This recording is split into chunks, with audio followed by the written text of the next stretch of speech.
എന്തുകൊണ്ടാണ് നിങ്ങൾ കഴിഞ്ഞ ഇന്റർവ്യൂ റിജക്ട് ആയത്? ഇതിനെ കുറിച്ചിട്ടാണ് ഇന്നത്തെ SM ടോക്സിൽ പറയുന്നത്.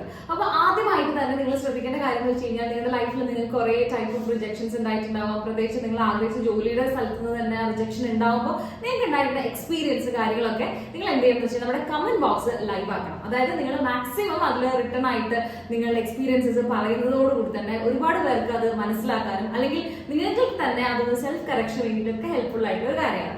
അപ്പോൾ ഇനി മാറ്റർ പറയുകയാണെങ്കിൽ നമ്മളെ സംബന്ധിച്ച് എന്തുകൊണ്ടാണ് ഇന്റർവ്യൂസിൽ റിജക്ട് ആവുന്നത്? ഇത് പല കാൻഡിഡേറ്റ്സും തിരിച്ചറിയുന്നില്ല. അവർ വീണ്ടും വീണ്ടും പുതിയ ജോബ് ഇന്റർവ്യൂസ് വരുന്നു, അതിന് കൊടുക്കുന്നു, പക്ഷെ വീണ്ടും ഇതേ പ്രോബ്ലം തന്നെ അവർ ഫേസ് ചെയ്യാണ്. അപ്പൊ ആദ്യത്തെ ഒരു കാര്യം എന്ന് വെച്ച് കഴിഞ്ഞാൽ നമുക്ക് ഒരു ഇന്റർവ്യൂ എന്ന് കേൾക്കുമ്പോൾ അതിനെ വളരെയധികം കാഷ്വൽ ആയിട്ട് അല്ലെങ്കിൽ അതിനെക്കുറിച്ച് ശ്രദ്ധ കുറവായിട്ട് തന്നെ ഒരു ഇന്റർവ്യൂവിന് പോവുക എന്നുള്ളത് തന്നെയാണ് ഫസ്റ്റ് ഇന്റർവ്യൂവിന് റിജക്ട് ആവുന്നതിന്റെ കാരണം.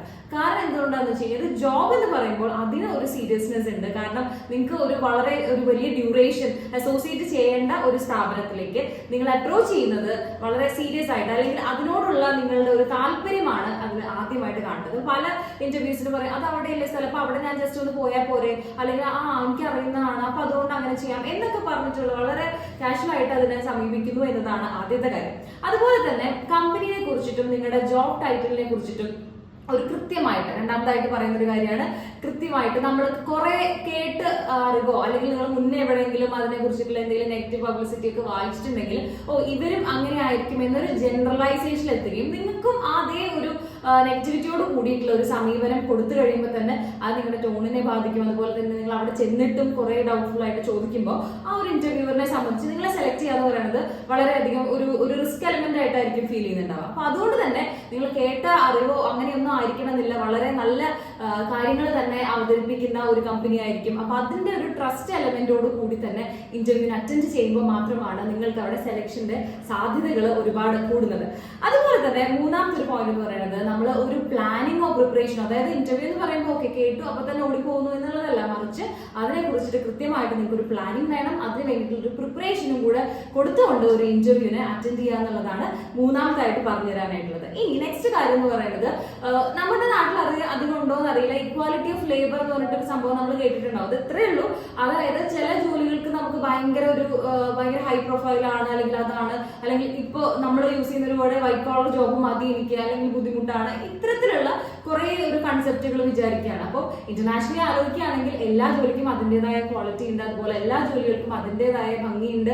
അല്ലെങ്കിൽ ആ ഒരു ഇക്വാലിറ്റി ലേബർ എന്ന ഒരു ആശയം മനസ്സിലാക്കി കഴിയുമ്പോൾ തന്നെ നിങ്ങൾക്ക് പാഷനേറ്റ് ആയിട്ടുള്ള ജോലിയിൽ ഇറങ്ങി നിന്ന് വർക്ക് ചെയ്യാനും അതിൽ നിന്ന് ഗ്രോത്തും സക്സസും ഒക്കെ അച്ചീവ് ചെയ്യാനും പറ്റും എന്നതാണ് ഫോർത്ത് പറയാനായിട്ടുള്ളത്. ഫൈനലി നമ്മൾ ഏറ്റവും ലാസ്റ്റ് കീവേഡ്സ് എന്ന് പറയുമ്പോൾ അല്ലെങ്കിൽ CV എന്നുള്ള ഒരു വേർഡ്, അത് എപ്പോഴും സ്മാർട്ട് മൂവ്സ് അല്ലെങ്കിൽ SM ടോക്സിലൂടെ ഒക്കെ നിങ്ങളായിട്ട് കമ്മ്യൂണിക്കേറ്റ് ചെയ്യുന്നതാണ്.